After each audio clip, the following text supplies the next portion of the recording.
അല്ല പ്ലാൻ ചെയ്തൊന്നുമല്ല. ഇയാൾ അവിടെ വന്നിട്ടാണ് എന്നെ ഫോൺ ചെയ്യുന്നത്. ഫോൺ ചെയ്തു എന്നോട് പറഞ്ഞു ഇങ്ങനെ നാളെ അപ്പോയിൻമെൻറ്റ് എനിക്ക് കിട്ടിയിട്ടുണ്ട്, അതുകൊണ്ട് സോണിയാഗാന്ധിയെ കാണാൻ പോകുന്നുണ്ട്. അപ്പോൾ MP എന്നുള്ള നിലയിൽ അങ്ങോട്ട് വരികയാണെങ്കിൽ നല്ലതാണ്.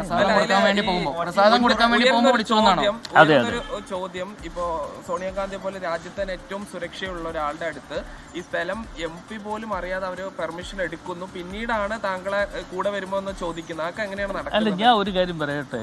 സോണിയാഗാന്ധിയെ സംബന്ധിച്ചിടത്തോളം ദേശീയ അടിസ്ഥാനത്തിൽ അവിടെ ആരൊക്കെ വരുന്നു, എത്രയോ ആളുകൾ അവരുടെ അപ്പോയിൻമെൻറ്റ് വാങ്ങി ഓരോ ദിവസവും സോണിയാഗാന്ധിയെ കാണുന്നുണ്ട്. സോണിയാഗാന്ധിയെ കാണുകയും സോണിയാഗാന്ധിയുടെ മുമ്പിൽ പോയി അവർ പറയാനുള്ള കാര്യങ്ങളൊക്കെ പറയുകയും ചെയ്യുന്ന അല്ല, ഇത് ഞാനൊന്ന് പറഞ്ഞു തീർക്കട്ടെ. അതിന് മുമ്പ് കയറി വെടിവെക്കാതിരി അതിന് മുമ്പ്.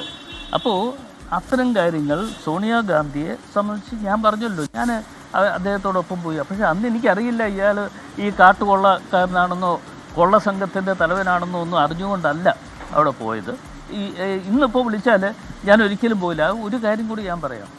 ഇതിനെ എല്ലാം നേതൃത്വം കൊടുത്ത ഒരാളുണ്ട് ഡൽഹിയിൽ, ഒരു പാർലമെൻറ്റ് അംഗമാണ്. അതേക്കുറിച്ച് നിങ്ങൾ അന്വേഷിക്കുക ആരാണെന്നോ. അത് മാർക്സിസ്റ്റ് പാർട്ടിയുമായി ബന്ധപ്പെട്ടുകൊണ്ട് ഇപ്പോൾ പ്രവർത്തിച്ചുകൊണ്ടിരിക്കുന്ന ഒരു വ്യക്തിയുണ്ട്. ഇന്ന് ഈ പാലം പണിയാൻ വേണ്ടി നടക്കുന്ന ആളുണ്ടല്ലോ, ഏതാ മാർക്സിസ്റ്റ് പാർട്ടിയും BJPയും മാർക്സിസ്റ്റ് പാർട്ടിയുമായി ബന്ധപ്പെട്ടുകൊണ്ട് ഒരു പാലം പണിയാൻ വേണ്ടി നടന്ന വ്യക്തി. അദ്ദേഹം എത്രയോ പ്രാവശ്യം അദ്ദേഹത്തെ ഫോൺ ചെയ്തിരിക്കുന്നു. ആ ഫോൺ കോളുകളൊന്ന് പരിശോധിച്ച് അങ്ങനെയാണെങ്കിൽ അതുകൂടി അന്വേഷണം നടക്കണ്ടേ? അല്ലല്ല, പേര് പറയാനില്ല.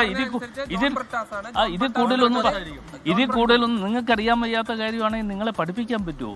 ഇവിടെ പാലം പണിയാൻ വേണ്ടി പോയത് ആരാ? അല്ല, അത് നിങ്ങൾ അന്വേഷിക്കുക.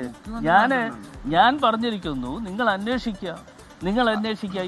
ഈ ഉണ്ണികൃഷ്ണൻ പോറ്റിയുടെ ഫോൺ കോളുകൾ വെച്ചുകൊണ്ട് നിങ്ങളൊന്ന് അന്വേഷണം നടത്തുക. ആ അന്വേഷണം നടത്തി ആരൊക്കെയാണ് ഫോൺ ചെയ്തിട്ടുള്ളത്. ഒരുപാട് പേരുടെ ഫോട്ടോ ഇല്ലേ? മുഖ്യമന്ത്രി നേരെ ഇറങ്ങി വന്ന് ഓഫീസിൽ നിന്ന് നേരെ താഴേക്ക് ഇറങ്ങി വന്ന് ഉണ്ണികൃഷ്ണൻ പോറ്റി കൊണ്ടുവന്ന വാഹനത്തിന്റെ കീ ഏറ്റുവാങ്ങാൻ വേണ്ടി പോയി. അല്ല, അത് അന്വേഷിക്കണം. അതും അന്വേഷിക്കുന്നതാണ്.